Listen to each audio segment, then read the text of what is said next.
নমস্কার, আমি ঋদ্ধি। আমরা আজকে তালমার রোমিও জুলিয়েটের 3টে এপিসোড দেখলাম, যেটা এর মধ্যেই স্ট্রিম করবে পুরো 5টা এপিসোডই। And till now I have been enjoying it really well, and there are some brilliant actors, ভীষণ ভালো অভিনয় এবং ভীষণ ভালো স্ক্রিপ্ট এবং স্পেসিফিক্যালি দ্য হিউমার, এত সুন্দর কমিক টাইমিংস।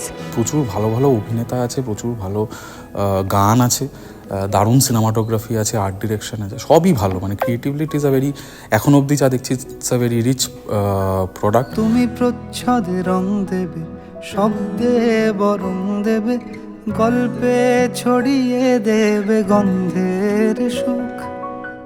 সব থেকে বড় যেটা প্রাপ্তি, নিজে একজন অভিনেতা হিসেবে যে অনেক ভালো কিছু ইয়ং স্টার্স অভিনেতাদের যারা মঞ্চ কাঁপিয়েছেন, নিয়মিত এখনও তারা মঞ্চের, আমার হিসেবে তারা এক একজন মঞ্চের স্টার, সেই ইয়ং স্টার ব্যাটালিয়ানকে হইচই সুযোগ দিলেন এবং অনির্বাণ ভট্টাচার্যের মতো স্টলওয়ার্থ অভিনেতার সাথে একেবারে স্ক্রিনে পারফর্ম করা এবং পুরো ফিল্মটাকে জমিয়ে নিয়ে যাওয়া, এইটা একটা বিরাট ব্যাপার। আমার তরফ থেকে খুব স্ট্রিক্টলি, খুব সত্যি মন থেকে একটা রেকমেন্ডেশন আপনাদের জন্য, তালমার রোমিও জুলিয়েট অবশ্যই দেখবেন আপনারা।